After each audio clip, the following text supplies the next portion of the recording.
तो देखो गहरी बात है ना, है? इसमें गुह्य राज है या नहीं है? गीता में ही लिखा है, गुह्यात गुह्यतरम ज्ञानम, गुह्य ते गुह्य राज समझाता हूं। ये राज की बातें बच्चा बुद्धि समझेंगे, है? बच्चा बुद्धियों की समझ में थोड़ा ही आएगा। जो सालिम बुद्धि होंगे उनकी ही समझ में आएगा। क्या? और जो धर्मों की आत्माएं हैं, जो धर्म बाद में आने वाले धर्म पिताएं हैं, वो धर्म पिताएं और उनके फॉलोअर्स इस गुह्य बात को न समझ सकते हैं, न दुनिया वालों को समझा सकते हैं। वो समझा ही नहीं सकते। अरे उनकी तो बात ही छोड़ो। जो भी भारतवासी विधर्मियों में, विदेशियों में द्वापर से कन्वर्ट होते रहे, चाहे वो उद्धार मूर्त बीज रूप आत्माएं हो और चाहे वो आधार मूर्त जड़ स्वरूप, जिन जड़ों का आधार लेकर वृक्ष खड़ा रहता है, वो जड़ स्वरूप आधार मूर्त आत्माएं हो। ब्राह्मणों की दुनिया में ही हैं दोनों प्रकार की आत्माएं। तो वो दोनों प्रकार की मनुष्य आत्माएं, उनमें अव्वल नंबर का कोई धर्म का ग्रुप है या नहीं? सूर्यवंश है। लेकिन सूर्यवंशियों में भी सब राज को समझने वाले हैं। अरे सूर्यवंशी हैं और राज को समझने वाले नहीं हैं? नंबरवार समझते हैं।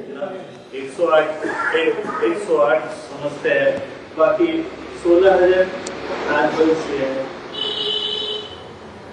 अरे एक बात बताओ ना, जो समझते हैं वो दूसरों को समझाए भी सकते हैं, जो समझते नहीं वो दूसरों को समझाए भी नहीं सकते। तो जो भी सूर्यवंशी हैं वो सब समझते हैं इस बात को। एक पूरा समझता, बाकी नंबरवार समझता। अरे 108 समझता है, दूसरा कहेगा अरे 8 समझते हैं, तीसरा कहेगा अरे ब्रह्मा की 1000 भुजाएं समझते हैं। ऐसे समझने वाले जो खुद भी समझे और फिर दूसरों को समझा सके तो कहेंगे समझदार। अगर खुद समझ लेते हैं और दूसरों को समझा ही नहीं सकते तो उनको क्या कहेंगे? हैं? गूंगे कहेंगे या बोलते कहेंगे? वो तो गूंगे हो गए, गूंगे का गुड़ हो गया। गूंगा गुड़ खा ले और कोई पूछे ये गुड़ जो बात बता रहे हो, हम तो विदेशी आत्माएं हैं, हम तो चीनी खाने वाले हैं, हम तो जानते ही नहीं गुड़ का। अरे गुड़ कैसा होता है? अब गूंगा क्या बताए कैसा होता है? तो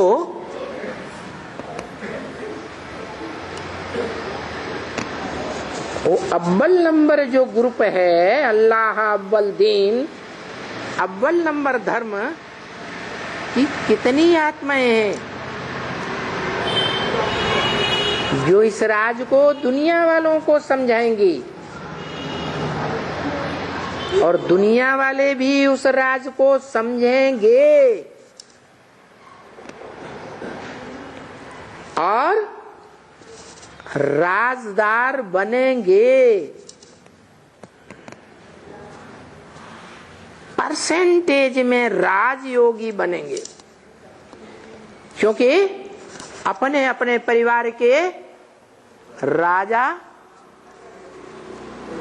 सभी होते हैं या नहीं होते हैं।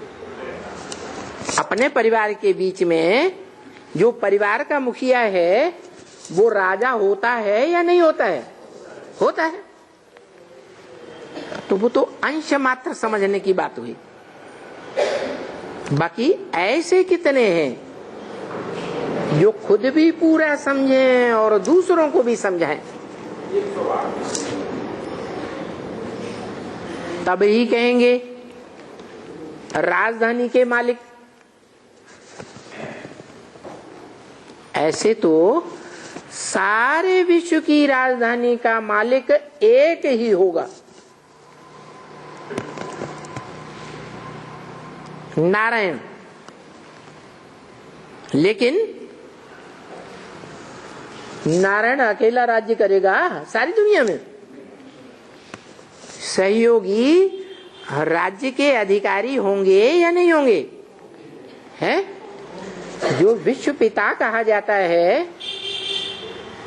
विश्वनाथ कहा जाता है, हर हर महादेव शंभो काशी विश्वनाथ गंगे गाया हुआ है ना, तो वो खुद तो बैगर दिखाया जाता है। बैगर है या साहूकार दिखाया जाता है? बैगर के रूप में है। वो खुद तो राजाई नहीं करता, लेकिन बच्चों को देता है विश्व की बादशाही या नहीं देता है? देता है। तो जो बच्चे विश्व की बादशाही लेते हैं, राजधानी पर काबिज होकर रहते हैं, वो बच्चे खुद समझने वाले होंगे, तब ही तो सारे विश्व को समझा सकेंगे, है कि नहीं? तो वो 108 की माला है। माला माने संगठन। क्या? 108 मनुष्य आत्माओं का ऐसा सशक्त संगठन है दुनिया का, जिनके आत्मा रूपी मणके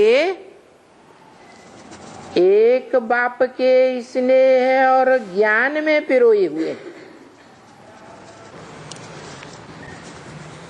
कौन से धागे में पिरोए हुए? हाँ, कोई भी माला होती है ना, उसमें धागा होता है। वो धागा सभी मणकों से होता हुआ जो अव्वल नंबर है, उसमें जाकर के गांठ लगती है। तो वो धागा डबल होता है कम से कम, या सिंगल होता है? डबल होता है। एक ज्ञान का धागा और दूसरा स्नेह का धागा। तो उस बाप के स्नेह के धागे में पिरोए हुए 108 ऐसे वस्त्र हैं जो बाप के गले का हार बनते हैं।